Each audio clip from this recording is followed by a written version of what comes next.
Among School Children by William Butler Yeats. This is a rather a long poem, and it is very comprehensive, filled with many philosophical ideas and philosophical allusions and mythological allusions as well. And it varies from stanza to stanza by presenting brand new imagery. So we jump around in time and space in mind of the narrator as well as the location, the actual place where he is. And it deliberates on a dilemma, a question that he's seeking an answer to, and it isn't resolved until the very last stanza and the very last two lines of it. But before we read it, I'm going to do an overview first, okay, just so I can give you, I'll place you into the scene, so to speak, and you'll see where you're at and understand a little bit more than if you just read it first time by yourself.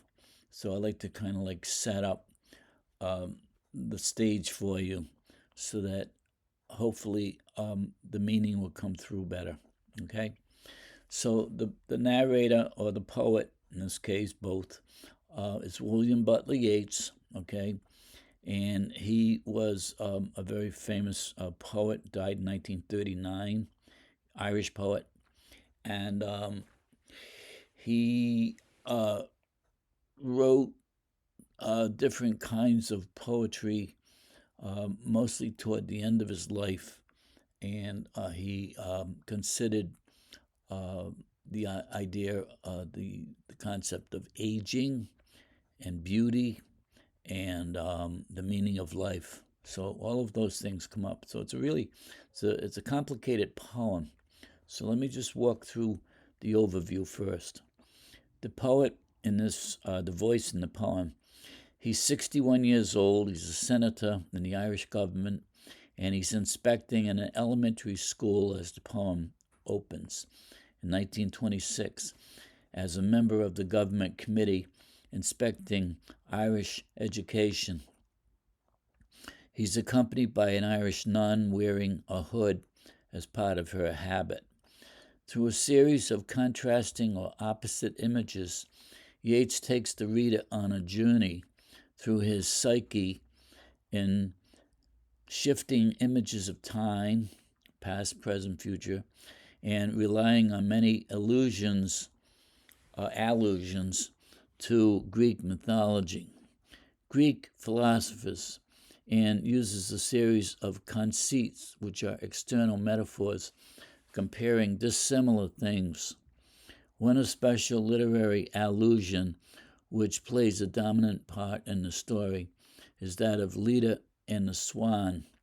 And in that, if you don't know it, Zeus, the highest ranking of all the gods, the king of the gods, he falls in love with a mortal, and the mortal's name was Leda.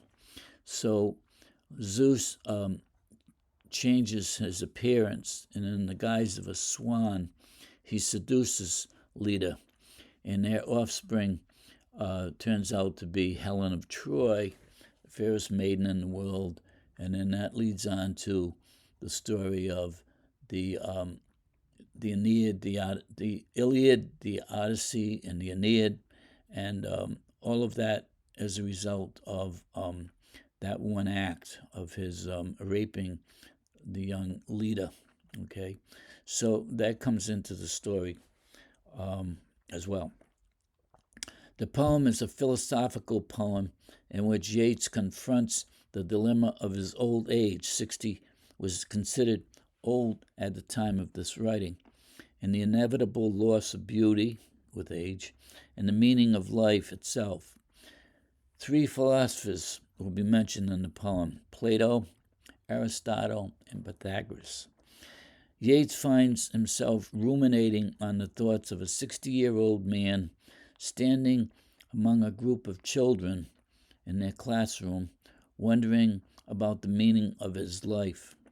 His mind drifts around. He takes us on his journey in that search.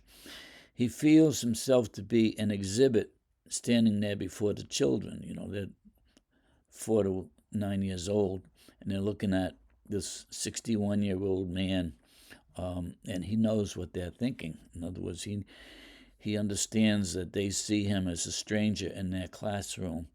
How often do strangers come into their classroom? All they have is their fellow students and a teacher, but here we have a stranger coming in.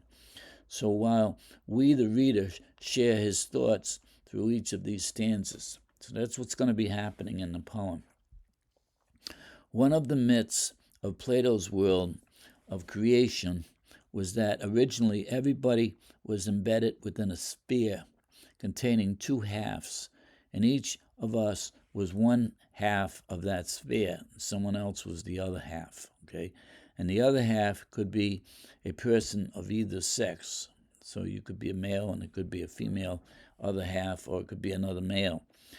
But when we are born, someone split us in two and set us as fractions into the world. So the rest of our life we're out and searching for our other half, our soulmate. So from then on, we go forward seeking that half, whether it's the male or female. Now, Yeats thinks that when he met his beloved Maud Gonne, he had found that other half of his soulmate, whether it's metaphorically or really, his soulmate, and that's what he thinks of her, okay? And he likens her to Helen of Troy, born of the swan Leda, and this is the meaning of stanza 2. Now, looking at the children, he wonders what Maud looked like at their age. Another tale crosses his mind, and that is of the ugly duckling who was made fun of at an early age by the other ducklings, the paddlers, he calls them. But when grown to maturity, she was transformed into a beautiful swan. These are just some of the things that Yeats is thinking about as his mind wanders while he's strolling about the classroom. Philosophically, the poem also deals with the subject of labor, what we do in life. Through our journey, we're constantly at labor, with our enterprises, setting off to do something new. And he references that when Adam sinned, God told him he would have to earn his bread by the sweat of his brow, and Eve would have to bear her children in pain. So that is the curse of Adam, and that's the curse we all have to suffer under. Everything that we acquire by way of knowledge, for instance, we have to learn by painful process of studying, from rote instruction in early childhood to philosophical wisdom acquired in our later lives. In the 8th stanza, stanza 8, Yeats alludes to this concept by referring to the burning the midnight oil in our studies, nightly studies.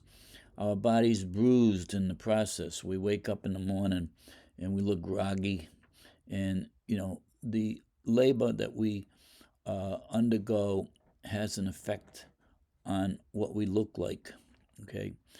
So that thought comes in his mind. This is even before we begin the poem now. I'm giving you all this background. And then observing the children at their work, he thinks of their long road ahead and the meaning of their having reached the heights of learning. In other words, when they reach the end of beyond college, they get their doctorate or whatever, what does it all mean in the end? He's really asking, what's the point of it all, point of life? He's questioning the meaning of life all have lived, okay? What is its net worth? Thinking about those greatest of philosophers, he names them, Plato, Aristotle, Pythagoras, he concludes that even they, when having reached the height of their achievements, with nothing but old scarecrows upon a stick. He includes himself in the mix at the age of 61 by referring to himself as nothing but an old scarecrow standing amidst the children. And then, as far as the structure of this poem, it's 8 stanzas long. Each stanza has 8 lines, 64, so it's kind of like a perfect poem, all right? And it's called an octava rima, okay? So octo meaning 8, and it's written in 8 stanzas with 8 lines of each stanza. And the rhyme scheme is the first 6 lines go A, B, A, B, A, B, okay? And then the closing couplet at the end, C, C. So it's the same all the way through for each stanza of the 8. It's a highly formal structure, and it's reserved generally for romance poems. So generally, the first 6 lines are supported by the closing couplet, and usually we find them separated either by a period or a semicolon to demonstrate a definite break in the thought, okay? In this poem, Yeats doesn't do that for some reason, okay? He has a purpose, but we'll see that later. And among school children, Yeats does not follow this pattern, that is, of the period, in the closing of the 6 separate from the last 2 lines, until he gets to the final stanza, the 8th stanza. And then that demonstrates his bringing the entire poem to a close, because in that stanza he does do that, okay? So the poem does not flow along seamlessly as like a good narrative would. You follow the idea, it just flows along, but not so here. It seems like each stanza seems to start anew, something brand new, a new and different idea. So that's what makes it difficult. I mean, it's not an easy poem, believe me. The entire poem is long and it unfolds like a movie as Yeats takes us from place to place on his journey through the mind, culminating in a resolution to the problem that he raises, the questions that he asks. And it doesn't come not only in the last stanza, but the last 2 lines, the final 2 lines, he offers a solution to the problem, all right? So then we'll come back to this analysis afterwards. So let me read you through the poem, and then we'll go back and analyze it stanza by stanza. Among school children, I walk through the long schoolroom questioning. A kind old nun in a white hood replies. The children learn to cipher and to sing, to study reading books and histories, to cut and sew, be neat in everything in the best modern way. The children's eyes in momentary wonder stare upon a 60-year-old smiling public man. I dream a Lydian body bent upon a sinking fire, a tale that she told of harsh reproof or trivial event that changed some childish day to tragedy, told, and it seemed that our 2 natures blent into a spear from youthful sympathy, or else, to alter Plato's parable, into the yoke in white of one's shell. And thinking of that fit of grief or rage, I look upon one child or the other there and wonder if she stood so at that age. For even daughters of the swan can share something of every paddler's heritage, and had that color upon her cheek or hair, and thereupon my heart is driven wild.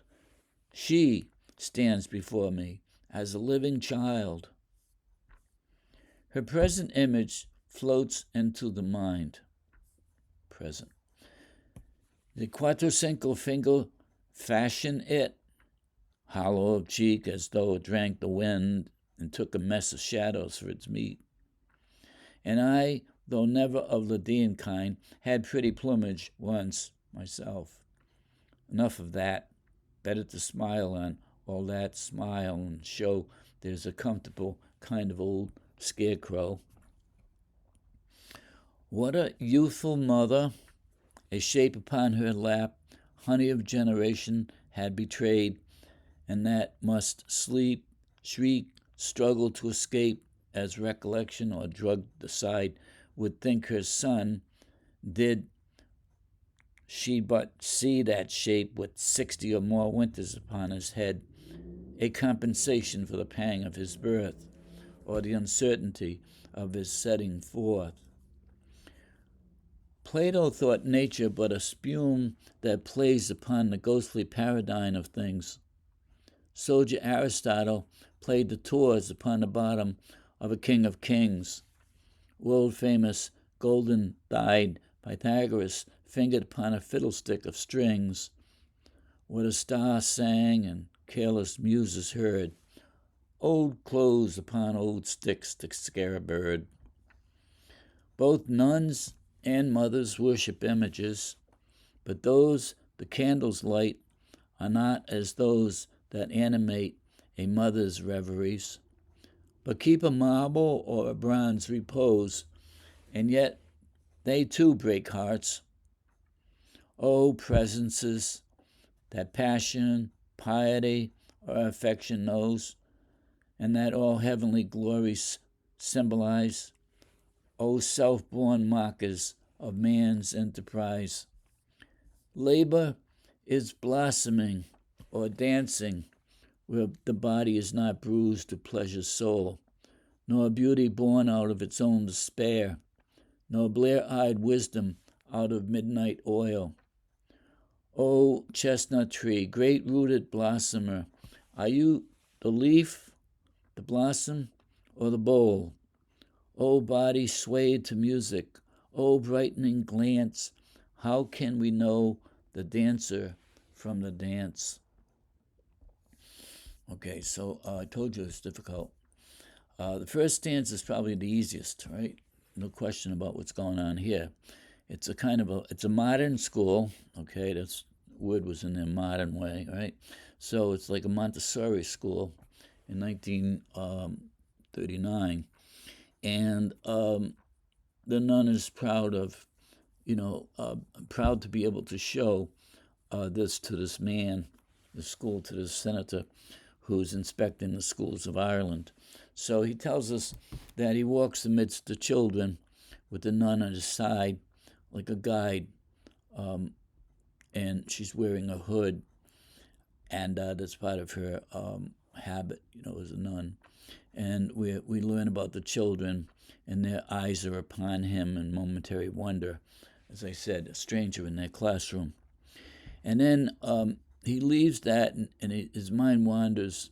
He said, I dream of a Lydian body, a Leda, okay, in Swan, bent above a sinking fire, a tale that she told of harsh reproof. All right, so here we have no clue as to what he's talking about unless we do a little research or somebody tells us what that's about. So what he's referring to here is that it's Maud Gonne, Gonne, okay, the woman that he loved all his life, Yeats did, and wanted to marry and had asked her to marry a number of times, but she always refused him, and he claimed she never really understood him, but he never gave up his love for her. He eventually did marry, and it's not that he was unfaithful to his wife, but he just never quit loving this person. And what we learn here is that sometime in their past, something happened to Maud. She was scolded, reproved by a teacher, and it was a trivial event. However, she shared that with the narrator. That changed some childish day to tragedy for her. And she told, and it seemed, she told him about it. She was upset and she looked for sympathy, and he offered it. And it seemed that our two natures blended, it says blent, okay, event, into a sphere. And then here's referring to, that concept of the halves being in one sphere and then separated at birth. So, into a sphere from youthful sympathy that he offered to her, or else, and then he uses that Plato's parable, into the yolk and white of one shell, okay, at birth. And this is his soulmate. So that's what happens in that stanza, okay? I dream of Lydian body, and his mind's wandering. Here he is, children are looking at him.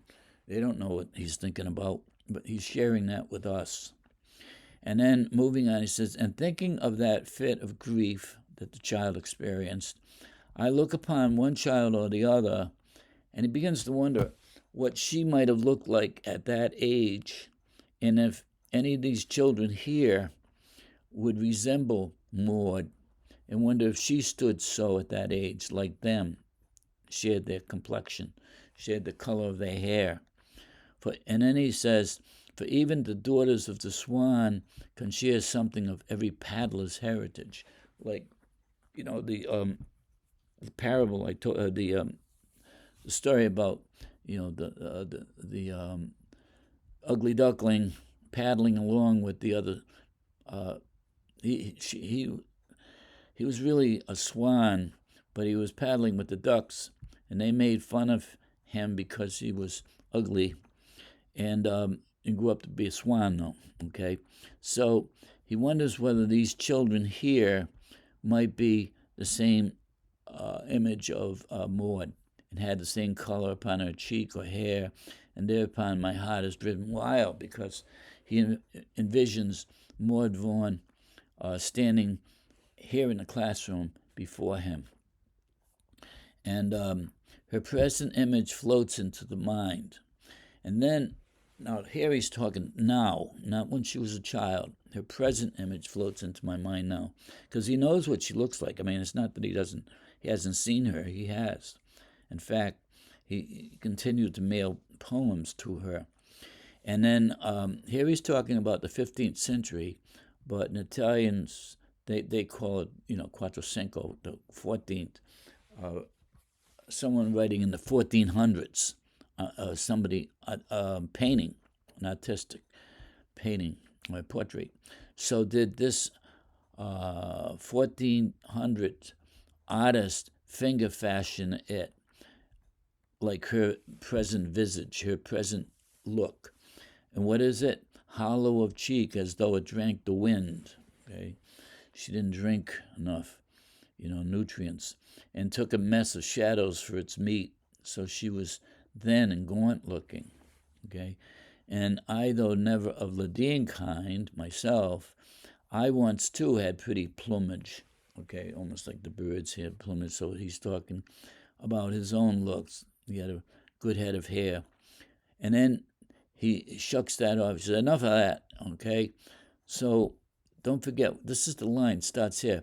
Her present image floats into the mind, and then he says, enough of that. Better to smile on all that smile and show there's a comfortable kind of old scarecrow. So that's how he imagines himself. What a youthful mother. Now, here's what I was talking about. He's jumping all over the place. Now he's talking about, in general, a mother holding an infant in her lap, okay? And he raises this rhetorical question.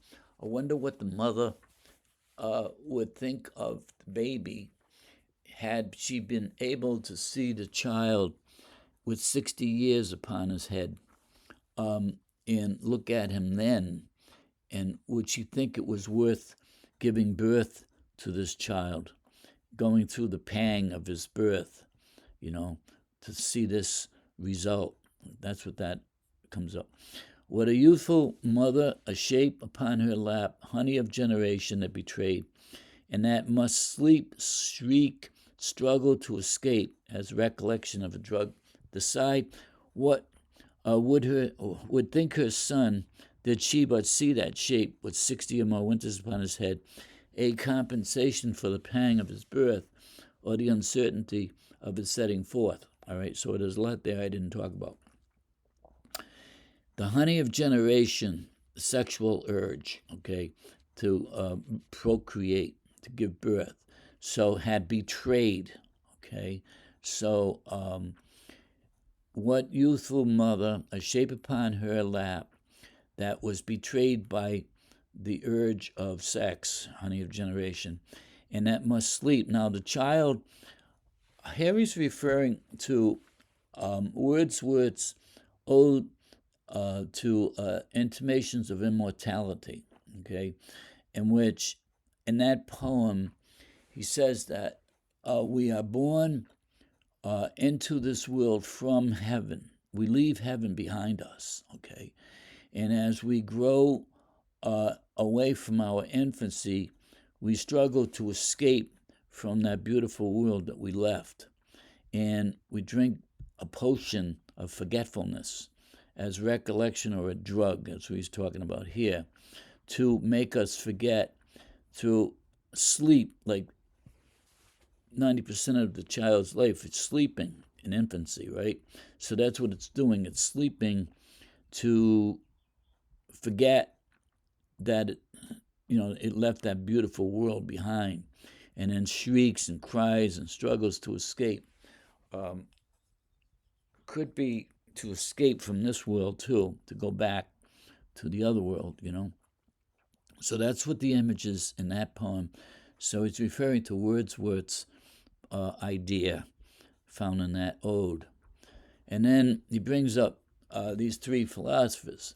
And Plato, he presented the world as one of form that exists in a spiritual world. That's the real world. In the world in which we live, we see like a table, we see a chair, we see a person, and that is just a reflection of the real world, which is the world of the spirit. So the world of the spirit is a world of forms. I mean, that's the real world, and forms have properties, that make them, give them their essence, that determine what they are. And when we see something, and it conforms to that idea that we have in our mind, which is the real world, then we know it is a table, okay, because it has those properties. And it could have accidents which are not essential to their being, but it could be the color of their hair or the color of their eyes. That doesn't, but the fact that they have eyes and hair